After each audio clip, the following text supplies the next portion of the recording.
Hare Krishna students, myself Priyanshu Sachdev, and in this video we are going to discuss the question number 4 of exercise 3.2. तो चलिए देखते हैं question number 4 क्या है. Which of the following pairs of linear equation are consistent and or inconsistent? Means आपको बताना है कि pair of linear equation consistent है या इनकंसिस्टेंट है, जो क्वेश्चन नंबर 3 में भी किया था. ठीक है, अब अगला एक वर्क इसमें जो बढ़ गया है वो क्या है, if consistent obtain the solution graphically. Means अगर कंसिस्टेंट है तो आपको सॉल्यूशन निकालना है, वो भी ग्राफिकली. क्लियर? तो चलिए इसका फर्स्ट पार्ट देखते हैं.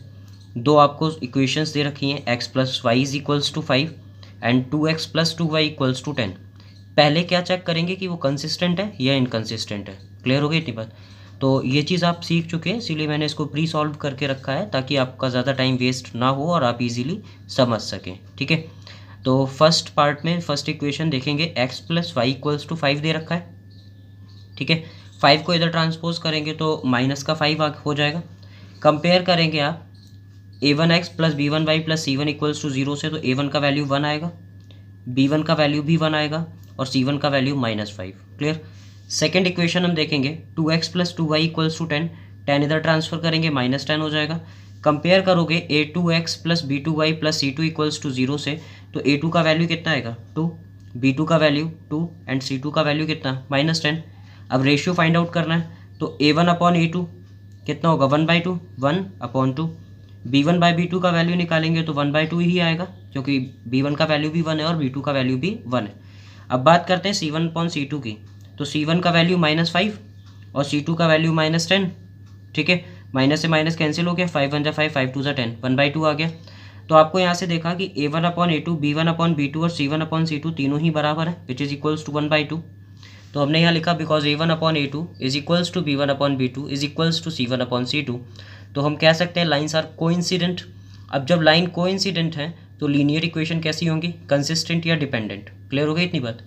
ठीक है, चलिए अब बात आ रही है यहाँ पे कि वो कंसिस्टेंट हैं, तो हमको उसका सॉल्यूशन निकालना है ग्राफिकली. तो ग्राफिकली सॉल्यूशन के लिए क्या करेंगे, पहले x और y के दो सॉल्यूशन एटलीस्ट चाहिए ही ग्राफ पे शो करने के लिए.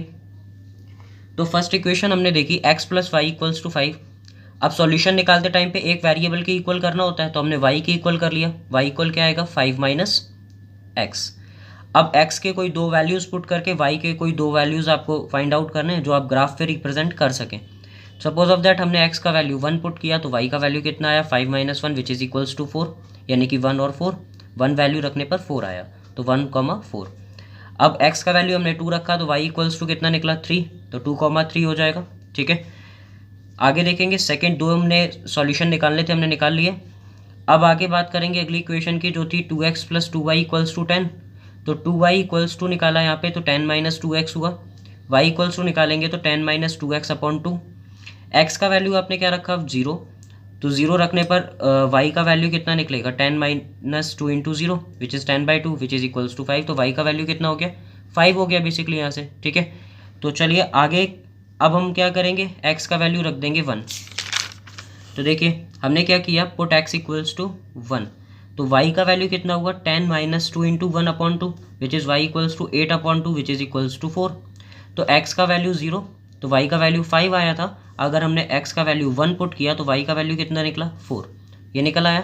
ठीक है, अब आपको क्या करना है, कुछ नहीं, केवल आपको ग्राफ पर आपको रिप्रेजेंट करना है. ये चीज़ आप पहले ही पता कर चुके थे कि लाइन जो है वो कोइंसिडेंट है. अगर अब इनका आप ग्राफ बनाओगे,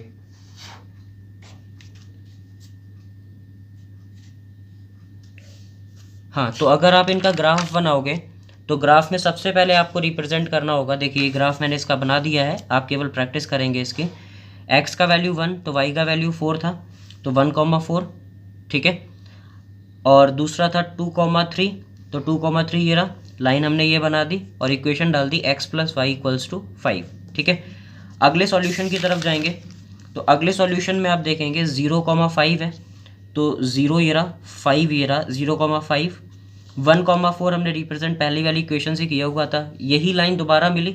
इसका मतलब क्या है कि दोनों लाइन एक दूसरे के ऊपर है, इसका मतलब कोइंसिडेंट लाइन्स है. क्लियर हो गई? तो इनके सॉल्यूशन कितने होंगे, तो आंसर आएगा इन्फिनिटी मैनी सॉल्यूशन, है ना. बहुत सारे सॉल्यूशन हो जाएंगे. अब आप पूछेंगे कि कैसे बहुत सारे सॉल्यूशंस हैं, क्योंकि यहाँ पर देखो इसी लाइन पर ये सारे पॉइंट आ रहे हैं 0,5, 1,4, 2,3 और भी सारे पॉइंट्स आएंगे, दोनों ही एक ही लाइन पर आ रहे हैं, यानी कि दोनों ही एक ही लाइन को रिप्रेजेंट कर रहे हैं। क्लियर हो गई इतनी बात। अब उनकी लेंथ वेरी कर सकती थी, ये बात हम आपको बता चुके थे। Okay, I hope it is clear.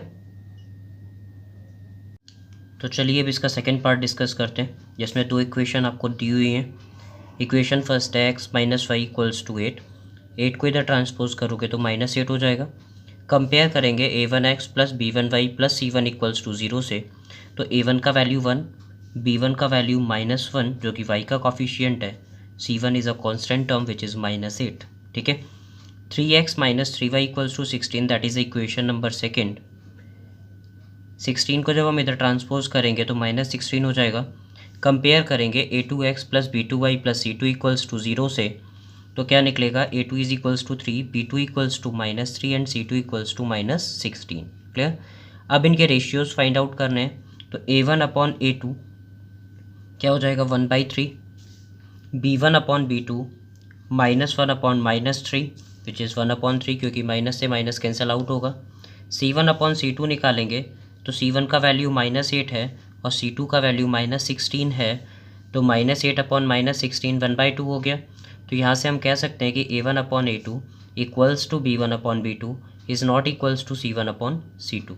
तो यहाँ से बोला जा सकता है कि लाइन्स आर पैरेलल, क्योंकि ये कंडीशन किसकी है, पैरेलल लाइन्स की है। और लाइन्स जब पैरेलल होती हैं तो linear equations are inconsistent, linear equation consistent नहीं होती, या कह सकते हैं कि इंडिपेंडेंट होती हैं। क्लियर। और जब इंडिपेंडेंट होंगी तो हमको ग्राफिकली सोल्यूशन इसका देना नहीं है। ठीक है, थर्ड पार्ट पर चलते हैं। दो इक्वेशन इसमें भी गिवन है, 2x plus y minus 6 equals to 0 और एक गिवन है 4x minus 2y minus 4 equals to 0। तो फर्स्ट इक्वेशन हमने नोट करी, सबसे पहले कंपेयर कर दिया उसका a1x plus b1y plus c1 equals to 0 से, तो a1 का वैल्यू 2 आया, b1 का वैल्यू 1 और c1 का वैल्यू कितना आया -6 सॉरी। क्लियर। दूसरी इक्वेशन नोट करेंगे 4x minus 2y minus 4 equals to 0। Compare करने पर आप देखेंगे तो a2 का वैल्यू कितना आएगा 4, b2 का वैल्यू -2 जो y का कॉफिशिएंट है, c2 is -4 which is a constant term. Clear. अब a1 अपॉन a2 निकालना है, a1 कितना था 2 अपॉन a2 कितना है 4, तो 2 अपॉन 4 हो गया विच इज़ 1/2, कैंसिल आउट करोगे 2 1 जा 2 एंड 2 2 जा 4। b1 अपॉन b2 निकालेंगे तो यहाँ से आप देखेंगे कि b1 का वैल्यू कितना है 1 और b2 का वैल्यू कितना है -2 which can be written as -1/2। तो यहीं से पता चल गया कि a1 अपॉन a2 1/2 था, b1 अपॉन b2 -1/2 था, तो हम कह सकते हैं कि a1 upon a2 is not equals to b1 upon b2। Clear. Therefore we can say that lines are intersecting, यानी कि लाइन्स कैसी हैं, एक दूसरे को इंटरसेक्ट करती हैं, यानी कि कट करती हैं किसी एक पॉइंट पर। तो लीनियर इक्वेशन कैसी होंगी, कंसिस्टेंट या डिपेंडेंट होंगी। अब आपको क्या करना है, सॉल्यूशन निकालना पड़ेगा ग्राफिकली। क्लियर हो गई इतनी बात, क्योंकि कैसा है, लीनियर इक्वेशन कंसिस्टेंट है। फर्स्ट इक्वेशन हमने ली, यहाँ से y इक्वल्स टू निकालेंगे तो 2x उधर जाके माइनस का हो गया और 6 उधर जाके प्लस का हो गया। अब सपोज ऑफ दैट x का वैल्यू हमने 1 पुट किया, यहाँ पर आप x इक्वल्स टू भी निकाल सकते थे, जो आपको ईजी लगे आप वैसा सॉल्यूशन निकाल सकते हो। ठीक है, अपनी पावर ऑफ माइंड से। तो x इक्वल्स टू 1 आया, y equals to -2 into 1 plus 6, तो -2 प्लस 6 कितना हो जाएगा स्टूडेंट्स 4 हो जाएगा, तो y इक्वल्स टू कितना हो गया 4। ठीक है, अब दूसरी बार हमने क्या करा, put x equals to 2, x का वैल्यू हमने क्या रख दिया 2 रख दिया, तो y का वैल्यू कितना निकलेगा -2 इंटू 2 यानी कि -4 और प्लस 6, तो 6 - 4 कितना हो जाएगा प्लस का 2। तो दो सॉल्यूशन निकले 1,4 एंड 2,2। क्लियर। दूसरी इक्वेशन ली 4x minus 2y minus 4 equals to 0। अब सपोज ऑफ दैट मैं यहाँ से 2y इक्वल्स टू निकालता तो -2y रह जाता, फिर -2 उधर ट्रांसपोज करना पड़ता, तो थोड़ा सा कठिन हो जाता। तो हमने क्या किया, x इक्वल्स टू निकाल लिया। तो जब 4x इक्वल्स टू निकालेंगे तो 2y plus 4, x equals to निकालेंगे तो 4 अपॉन में आ जाएगा। आप यहाँ पे y इक्वल्स टू करके भी निकाल सकते थे, कोई प्रॉब्लम वाली बात नहीं है। ठीक है, अब क्या किया आपने, y का वैल्यू 0 पुट किया, क्योंकि दो वैल्यूज़ हमको चाहिए, क्योंकि ग्राफिकली रिप्रेजेंट करना है एक लाइन को, तो दो वैल्यूज़ तो चाहिए ही होती हैं, है ना। तो 2 इंटू 0 प्लस 4 अपॉन 4, तो 2 0 ज़ा 0 प्लस 4 अपॉन 4, 4 अपॉन 4 कितना हो जाएगा 1, 4 1 जा 4। तो सॉल्यूशन क्या निकला 1,0, क्योंकि x का वैल्यू 1 आया जब y का वैल्यू 0 रखा था। अब y का वैल्यू हमने क्या रखा 2 रखा, तो x इक्वल्स टू क्या हो जाएगा 2 इंटू 2 प्लस 4 यानी कि 4 plus 4 upon 4 which is 8 upon 4 और 4 टू ज़ा 8। तो x का वैल्यू कितना निकला 2 और x का वैल्यू 2 आया कब y का वैल्यू भी 2 था तब। ठीक है, तो ये दो सॉल्यूशन निकले आपके। अब इन दोनों सॉल्यूशन टेबल के बिहाफ पर हमको क्या करना है, ग्राफ ड्रॉ करना है। तो देखिए मैंने ग्राफ ड्रॉ करा हुआ है क्योंकि इससे पहले वीडियोस में हम आपको ग्राफ ड्रॉ करना सिखा चुके थे, तो आपका टाइम वेस्ट ना हो इसीलिए पहले से ही प्रिपेयर करके रखा हुआ था। तो यहाँ से आप देखेंगे सबसे पहले 1,4 आपको रिप्रेजेंट करना था, तो 1,4 ये रहा। आगे 2,2 ये है, लाइन ड्रॉ कर दी और इक्वेशन दे दी इसकी क्या थी 2x + y - 6 = 0 ये रही। ठीक है, आगे देखेंगे 1,0 तो 1,0 1 x एक्सिस पे 0 y एक्सिस पे जाना ही नहीं है यानी कि 0 रहना है, तो इतना हो गया। अगला है 2,2 ये रहा, ये लाइन हमने ड्रॉ कर दी। इसकी इक्वेशन क्या थी, इसकी इक्वेशन थी 4x - 2y - 4। यहाँ हम लिख देंगे 4x - 2y - 4 = 0। क्लियर। यहाँ पर आपने देखा कि ये दोनों लाइन इंटरसेक्टिंग हैं जो हम प्रूव भी कर चुके थे, और ये किस जगह पर इंटरसेक्ट हो रही हैं 2,2 पर इंटरसेक्ट हो रही हैं। तो हम कह सकते हैं कि इसका एक यूनिक सॉल्यूशन है इन विच x = 2 एंड y = 2, यही इसका क्या हो जाएगा सॉल्यूशन हो जाएगा। Is it clear. तो चलिए स्टूडेंट्स इसके आप आगे वाले पार्ट पर चलते हैं, अब जो है आपका पार्ट नंबर 4। तो पार्ट नंबर 4 क्या था, देखिए इसमें दो इक्वेशन आपको दे रखी हैं। पहला वही आपने कंपैरिजन किया a1x + b1y + c1 = 0 से, तो a1 का वैल्यू 2 आया, b1 का वैल्यू -2 और c1 का वैल्यू -2 आया। ठीक है, यहाँ पर आपने दूसरी इक्वेशन को नोट किया, कंपेयर करेंगे a2x + b2y + c2 = 0 से, तो a2 का वैल्यू 4, b2 का वैल्यू -4 जो कि y का कॉफिशिएंट है, c2 = -5। क्लियर। ठीक है, अब रेशियोज फाइंड आउट करेंगे a1 अपॉन a2। तो a1 कितना है 2, a2 कितना है 4, तो 2 अपॉन 4 हो गया which is equals to 1/2। b1 upon b2 की बात करेंगे तो -2 upon -4 which is equals to minus से माइनस कैंसिल आउट हो गया, तो 2 1 जा 2 एंड 2 2 जा 4, 1/2 आ गया। c1 अपॉन c2 निकालेंगे तो -2 अपॉन -5 आया, माइनस से माइनस कैंसिल हो गया तो 2 अपॉन 5 हो गया। तो यहाँ से आपने देखा कि a1 अपॉन a2 1/2 था, b1 अपॉन b2 1/2 था, बट c1 अपॉन c2 जो था वो 2/5 आया।